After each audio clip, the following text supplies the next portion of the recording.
happy to bring you yet another exciting edition of your favorite business development program on Radio Masterclass. Masterclass is powered by Joy Business and brought to us by Goyle. Goyle, they say good energy. Goyle, Yenara Yedia. Masterclass is also brought to us by First Code Management Services. They say industry, get it right. My name, as always, is Yaw Barnafo, and I'm happy to bring you today's edition of Masterclass. Masterclass starts slightly early today, and we'll be rounding up our conversation today at 2 p.m. just to make way for the Euro games that are ongoing.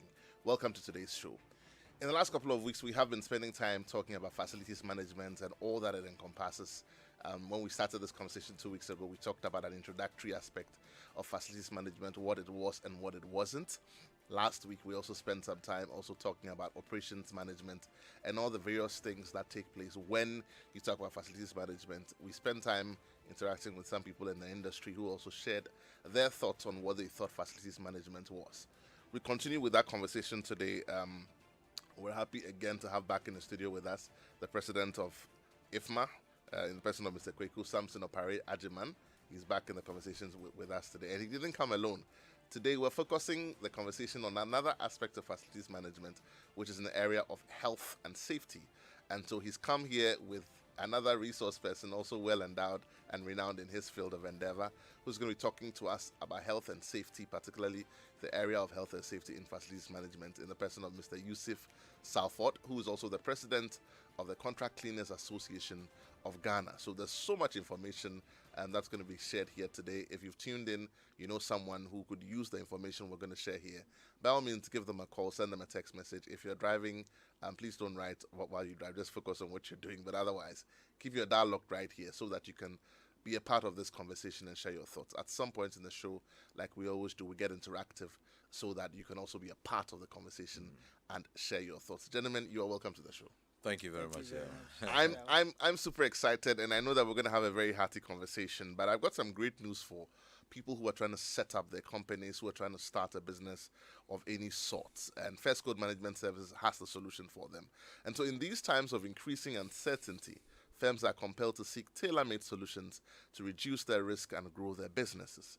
For startup investors, SMEs, business owners, First Code Management Services provides advisory and facilitation support for company formation, business setup, corporate secretarial and business compliance, accounting, research and market entry, training and capacity building. First Code Management Services are your first point of call for any of these management support services. So talk to us today or call us on 0302 297 2263 or 0302 297 2264. Locate us at 60A Westlands Boulevard, West Legon, or visit us at www.firstcodelimited.com. First Code Management Services, they say industry, get it right. Here on Masterclass, we always say there's always help available for you when you need it. Kweku and Yusuf, you're welcome to the show once again. Thank you very much. I want us to sort of go straight into our conversation today. Maybe just 10 seconds, Kweku. If you can just sort of recap what we talked about last week so that for flow of thought, you then go on to introduce the conversation today, and then at some point, Yusuf also comes in and shared some thoughts. And then I'm excited because this promises to be a very well power-packed show. Take us away, Kweku. Thank you very much, Yaw, and thank you for the opportunity once again. And good afternoon to our listeners, our cherished listeners, and good afternoon to the IFMA membership in Ghana. I know they are listening in, and they are going to call in to also support in this presentation that we are having. So last week we spoke about operations and maintenance, a very key area in facilities management. I always say that operations and maintenance actually kickstarts facilities management when buildings were becoming very sophisticated in the US. Some few people came together, began to share ideas, and that's how the whole thing started. And therefore, operations and maintenance is very, very important. We saw that operations and maintenance actually go a long way in helping for business continuity. We also saw that in the absence of operations and maintenance, business can never make profit and business can never achieve their goal, their strategic objective. There is a support service that is needed so much at the workspace.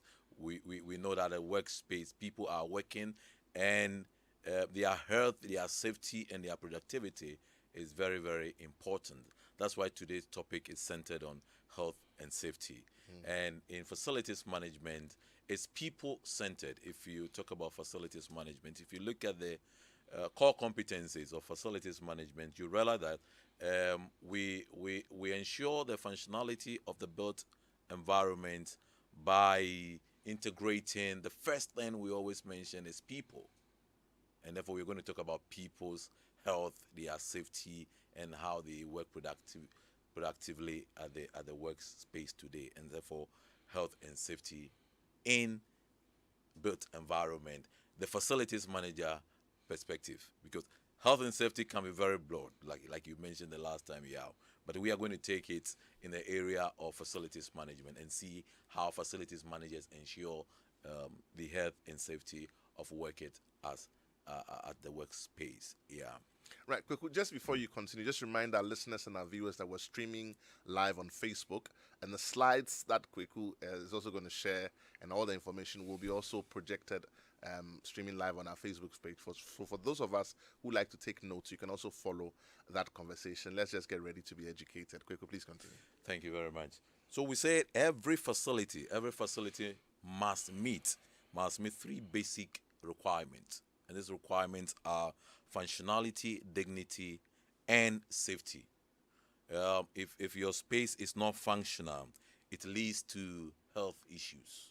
But if your space is not safe, then you agree with me that it leads to so many other things that affects the productivity of your people and affects your business triple bottom line, because if your workspace is such that workers come and at the end of the day they go home with headache, they go home with irritation, they go home with sneezing and all that. What is causing that? There's something causing that. And aspects of the built environment, like facilities managers, we have come to know that even the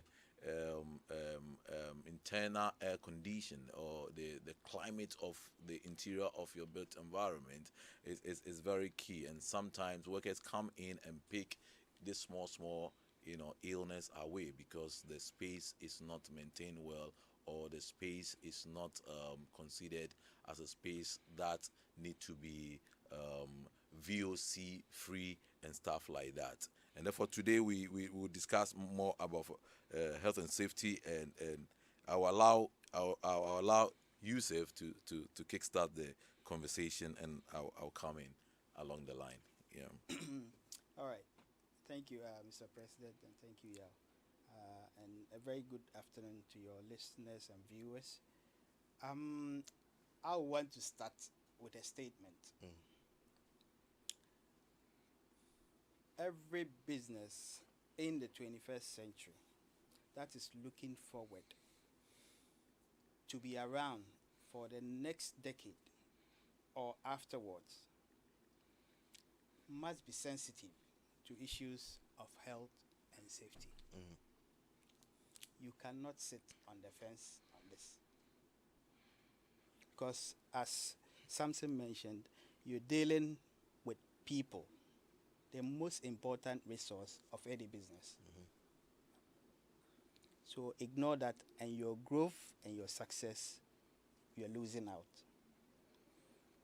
But health and safety is a broad topic, as you both have alluded to, but we want to look at it in the perspective of facilities management.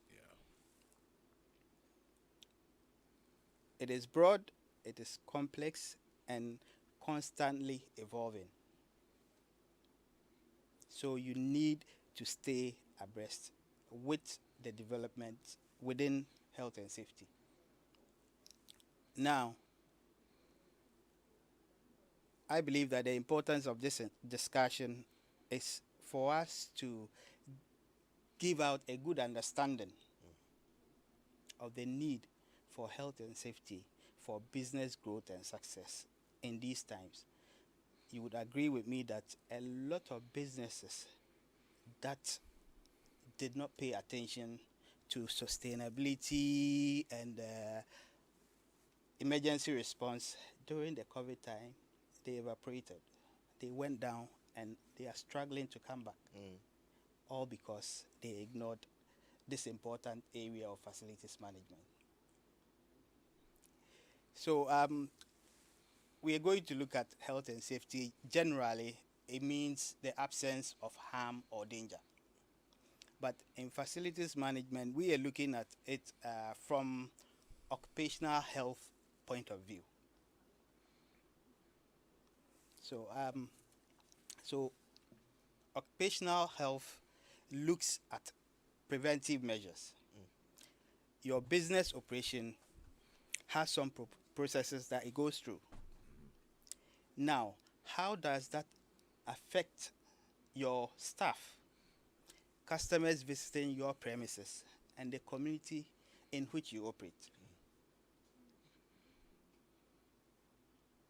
So it's proactive. It's not something that you wait for it to happen and you react. Yeah. You have to be ahead. So in the processes of health and safety, they have 4 cycles: plan, act, check, and then do. So you plan the process, you run it out, check the results, and then the next stage is you rectify. So it's a continuous process. Why is it important at this stage? Because, and it's not an idea that just happened.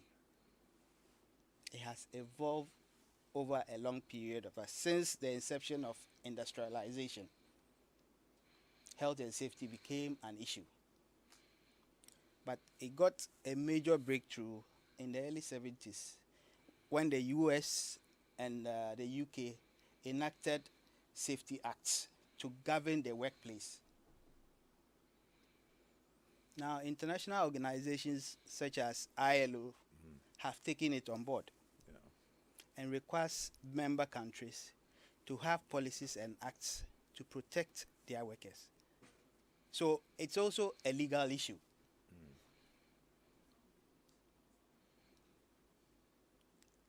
You ignore that and your business could go down because you just didn't pay attention to the little details.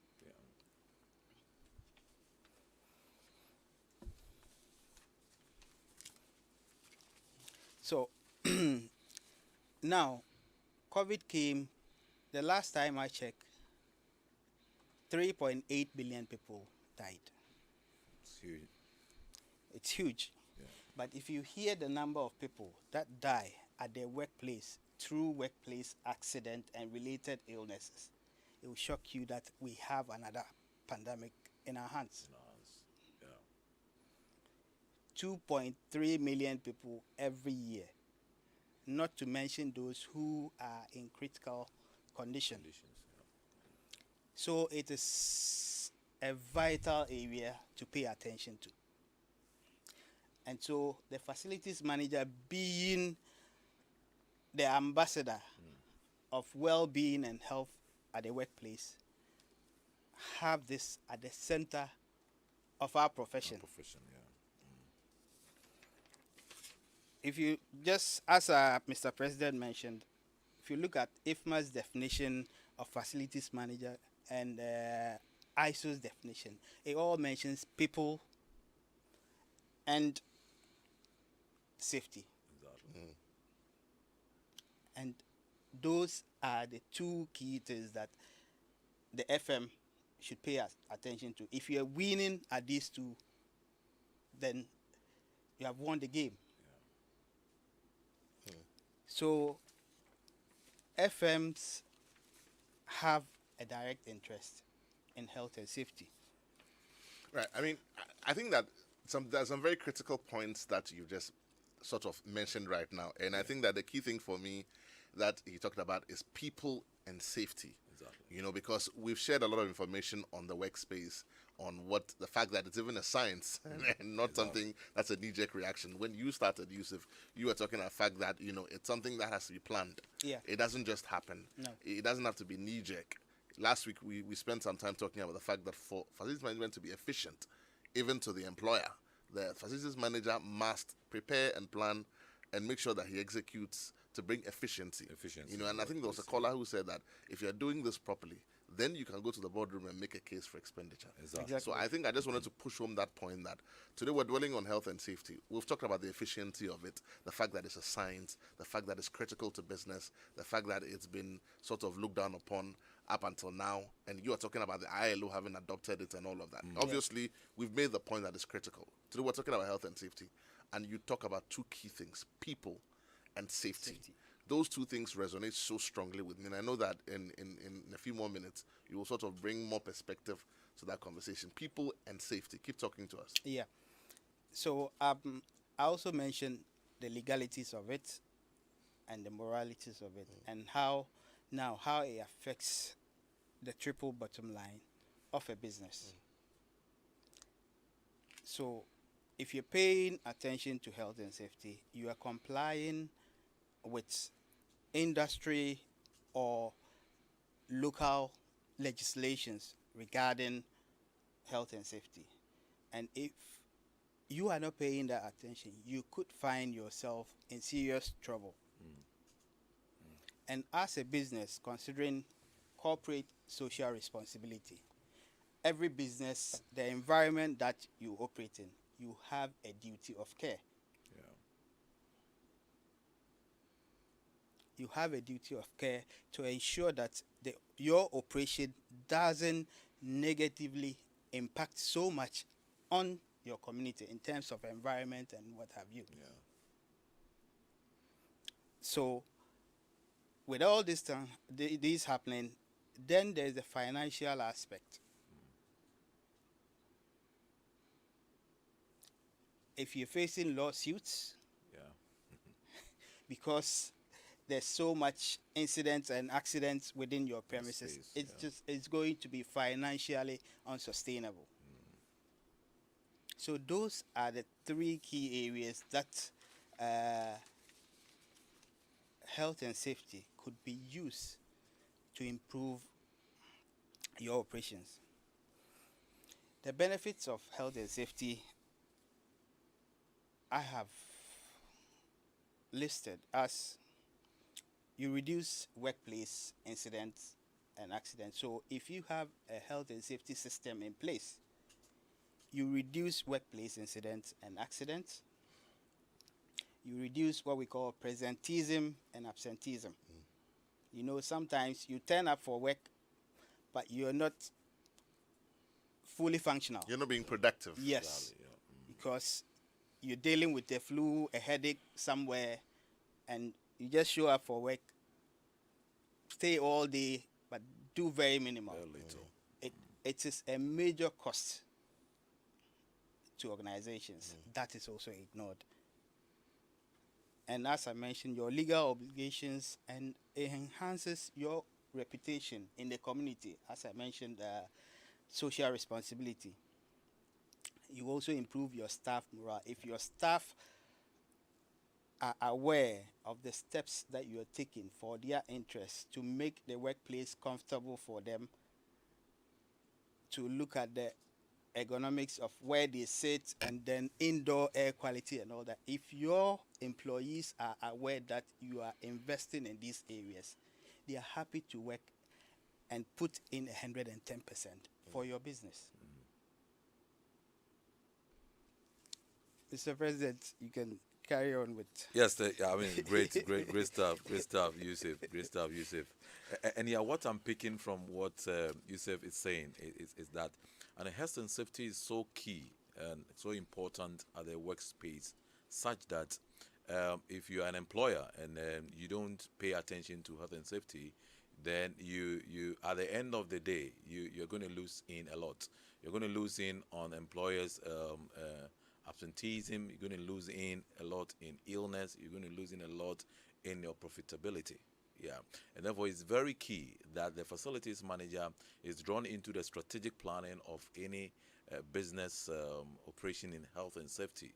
And it's important for business owners to have health and safety policy okay, for employees to know. I mean, this must be known, this must be posted, and this must be given to employees to know and to be aware of the policies of, health and safety, because it's in two ways. The employee has responsibilities when it comes to health and safety, and the employer has responsibilities when it comes to, but do we know them?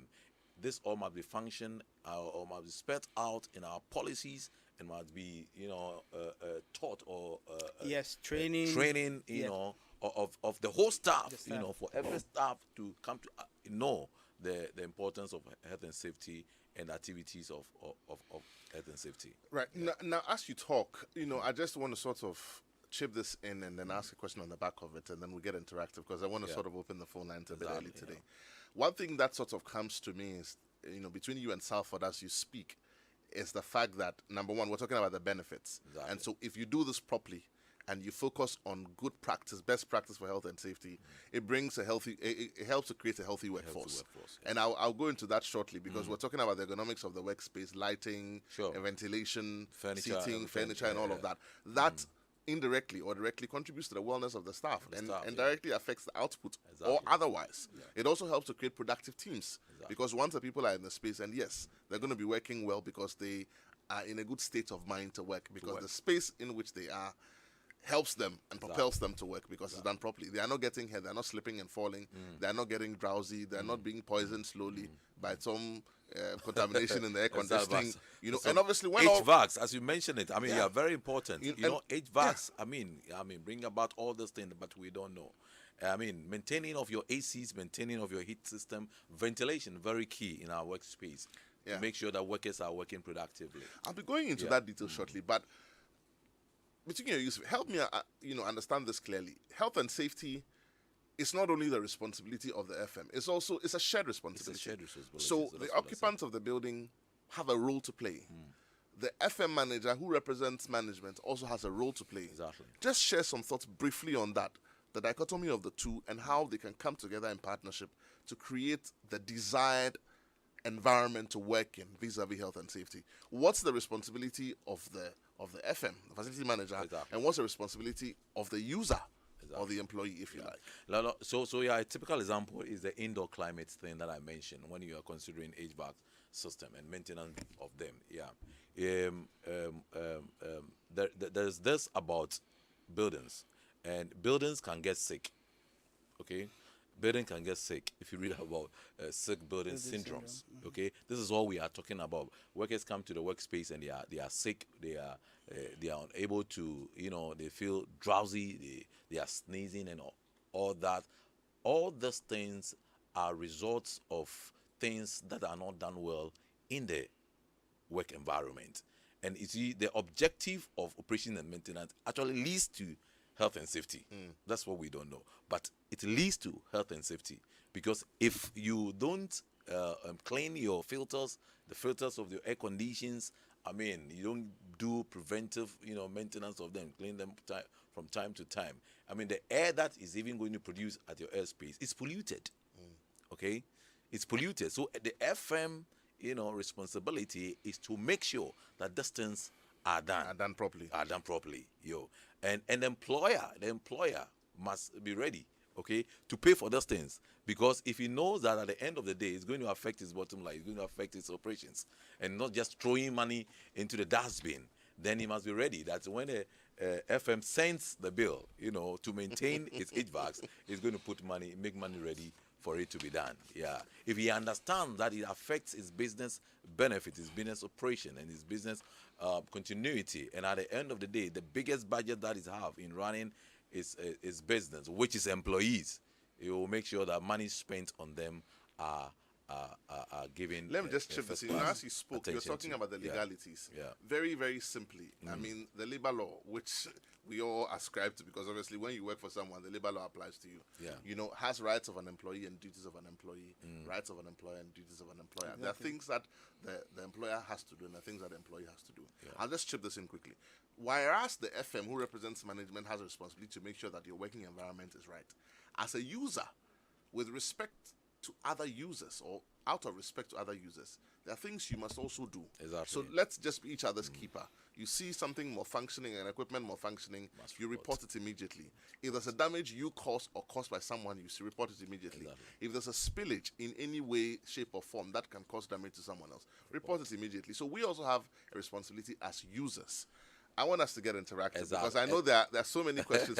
You want to say something? Yes, and I'm saying that if we have a policy of the business, employees must be abreast with the policies of health and safety of the business. It must not be hanging on our walls and we don't know.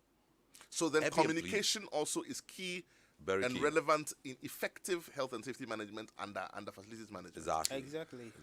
We want to take a quick message. I'll come back to you, Yusuf, shortly, but let's get interactive. We'll take a quick message from our sponsors. We'll be right back.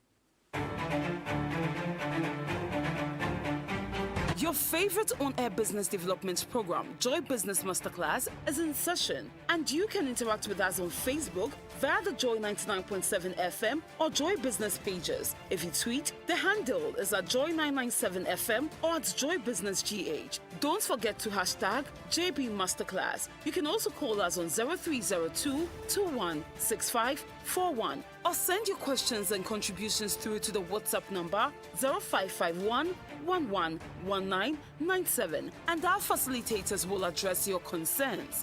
Attention everyone, class is in progress. Welcome back. If you've just tuned in, this is Masterclass, and we're here in the studio continuing the conversation on facilities management, this time focusing on the area of health and safety. We're going straight to the phone lines. We want you to be a part of that conversation, but before that, we'll take a quick message. Do you have a company you're trying to set up? Do you need help? If you do, First Code Management Services have the right answer for you. And so in these moments of increasing uncertainties, firms are compelled to seek tailor-made solutions to reduce risk and grow their businesses. For startup investors, SMEs, and business owners, First Code Management Services provide advisory and facilitation support for company formation and business setup, for corporate secretarial and business compliance, for accounting, for research and market entry, for training and capacity building. First Code Management Services are your first point of call for all your management support services. Talk to us today or call us on 0302 297 2263. or 0302-297-2264. Locate us at 60A Westlands Boulevard, West Legon, or visit us at www.firstcodelimited.com. First Code Management Services. They say industry gets it right. Goyle also has some brilliant information for us. If you own any motor vehicle of any kind, here's some wonderful information for you from Goyle. Going cashless has never been this convenient and exciting. Goyle's e-payment systems are now compatible with the GH Link and the national payment platforms. Now you can use your GH Link card on all of Goyle's POS machines to purchase fuel. The GH Link card offers additional payment options for fuel purchased at all Goyle stations in addition to the Go card. Every fuel purchased is recorded automatically on your monthly bank statements. So go ahead and use your GH Link card today to buy fuel and all lubricants from any of Goyle's over 400 stations across Ghana. Go cashless and protect yourself and stick to all the COVID-19 protocols in these times. Goyle, they say good energy, Goyle, Yenara, Yedia. Phone lines are now open. Numbers to call 0302216541. That's 0302216541. You can also send us a message on 05511119997. Let's get interactive. Let's share some thoughts. Let's become better for it because, like I said, life is too short. We can't make all the mistakes ourselves. So while we're waiting for the phone lines to ring, numbers to call again, 0302216541. That's 0302216541. Pick up that phone, give us a call. Let's share some thoughts. As an FM in your company, how do you handle health and safety? How does it come to you? Have you had any issues? Have you had any lawsuits? What are you doing as best practice to prevent, the bad things from happening and being efficient all the time? Uptime 99.9%. Pick up that phone, give us a call. 0302216541. I have a caller on the line. Good afternoon. You're welcome to Masterclass. Good afternoon, and thank you for getting through today. The discussion is really interesting. Right. Your name, where you're calling from, sir? Hello? Your name, where you're calling from, sir? Oh, my name is Andrew. I'm calling from Abelempe. Brilliant, Andrew. Talk to us. Yes. So we're talking about health and safety. And for me, as an FM practitioner, this is the way I look at it. If you set up a business, right, you have your assets, your human resource, and then you have your you have your equipment and whatever furniture and all that. Now, last week you guys discussed maintenance operations. That's for the equipment side of it. And today you are looking at the health and safety, which addresses the human resource bit of it. And just as Samson and Yusuf said, all these things that we are doing is to make sure that there is productivity at the workplace. Correct. Now, for me, what is important is for business owners, okay, to understand that when you employ the facilities manager, it is in your own interest. Because at the end of the day, if you do not have a qualified facilities manager to man your assets, at the end of the day, you are going to lose big time.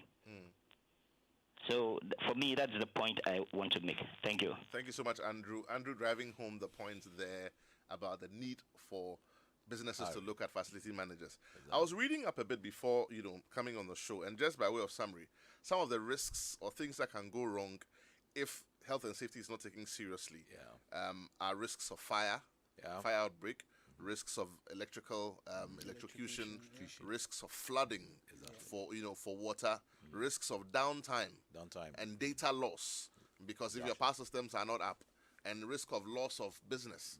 Because once and these things, some of them are insurable, but they are preventable, because you see, you may get the insurance, but you would have lost already. And it becomes post facto. And it may not necessarily be able to restore you to the point where you are. So these risks are real. And I just want us to go into the nitty-gritty of it. I have another caller on the line. Good afternoon. You're welcome to Masterclass. Your name, where you're calling from? Hello, good afternoon. My name is Harrison, and I'm calling from Dodowa. Talk to me, Harrison. You're welcome to the show. Thank you, Yaw. Well, today the program on health and safety, I wanted to touch on two key items on facility management. Right. Okay. The two items are emergency evacuation plan and fire extinguishers. A lot of the time, you walk into that a facility and you don't see any emergency evacuation plan. I mean, it's mandatory that as a facility for business, you must have this plan displayed at the entrance of the facility or at the reception, so that visitors or even the occupants of the facility must know the exit point in case of emergency or in case of fire. But a lot of facilities in Ghana don't have those plans. Okay, and it's very, very worrying. For me, I enter into a facility as a fire engineer. I enter into the facility, and the first thing I look for is an emergency evacuation plan. Yeah. And a lot of facilities in Ghana don't have, even the malls, they don't have.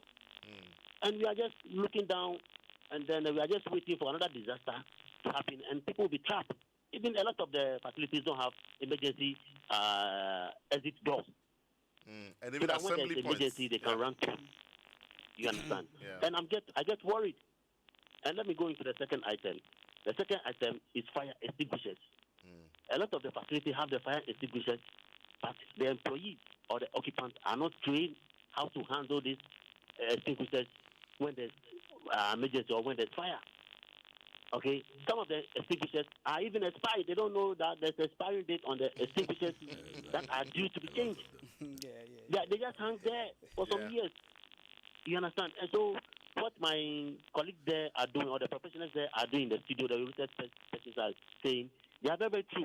But authorities must wake up and educate or enforce the law. These are all embedded in our laws. Okay, so owners of facilities must employ or must engage with the professionals to handle their facilities for them. Because if you don't know if there's fire, you don't know how to handle these extinguishers. How do you, stop or kill the fire? For me, as a fire engineer, I can kill or even arrest fire when there's fire. Okay, but how many people can do that? You understand? So I thank you for your program on health and safety today, and I will encourage facility owners to engage professional facility managers to manage their facility so that they can make more profit. They are losing, but they don't know.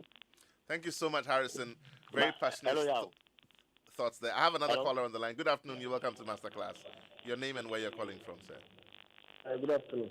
Good afternoon. Yeah, my name is Francis. Samson, did you say? That is Francis. Francis. Talk to me, Francis. I'm very grateful to your program from Monday or any days of the Wednesday. Right. I think I've learned a lot and it helped me a lot through my business. And I want to encourage a lot of people to listen to this program. It will help you, yourself, and the business that you are doing. God will bless you. Thank you so much, Francis. Thank you so much, Francis, for your thoughts. You know, Harrison was talking about fire. Exactly. We don't have a lot of time. We're almost out of time here, but it's important. You're running a building, you're a business owner, you're an FM manager. Fire security. There's something called fire certificates for your premises. Talk to the fire service. They can help you do that. Your extinguishers, they must be serviced regularly. Otherwise, when there's a fire, and of course, you must train your staff to handle some of those things. Let's talk about electrical fires or electrical situations. Maybe, I don't know, Samson, do you want to just share some thoughts very quickly? Exactly. Risk of electrocution, you know. Very, very, very key. Risk of electrocution, very key. This starts from way down, from installation or erection of the buildings itself. Bad quality cables. Bad quality cables. Yeah, we give permits. Overloading of sockets. Overloading of sockets and stuff like that. We give permits, for developers to build. But do we follow up to go to site what they are doing? That's where the problem is. Yeah.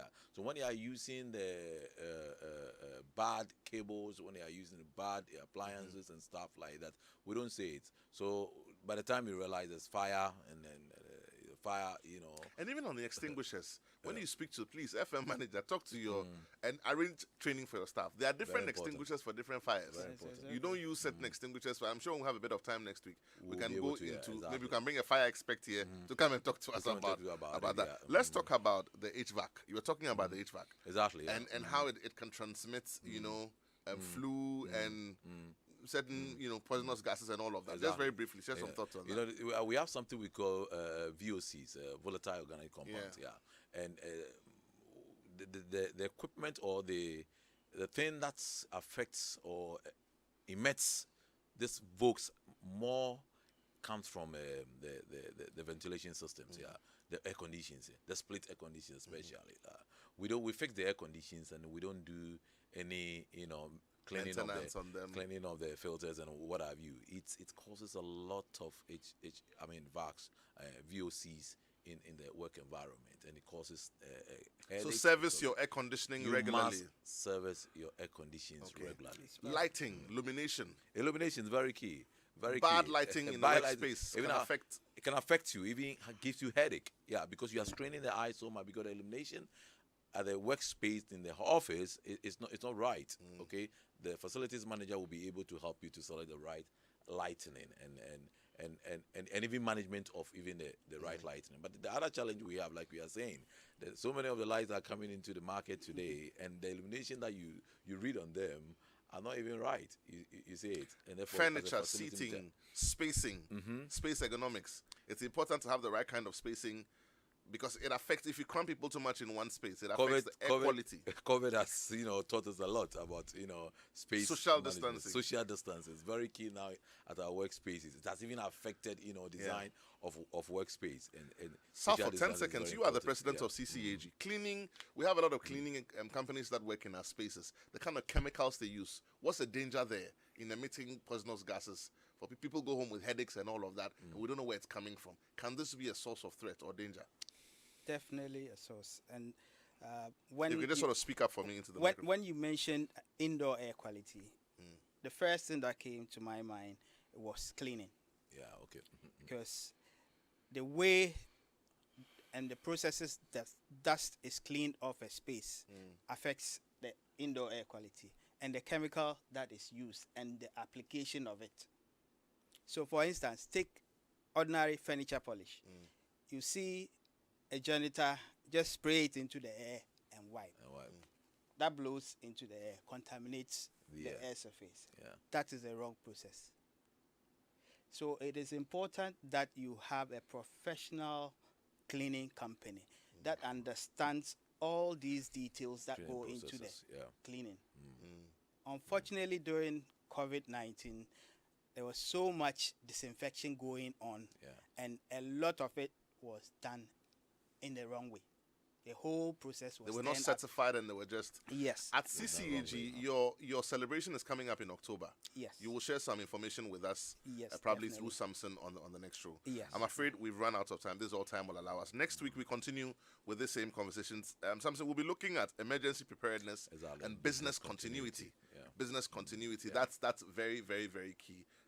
Thank you so much. That's all time will allow us. This has been Masterclass here on your Superstation Joy 99.7. Thank you so much for listening. We come your way again, same time next week. Thank you.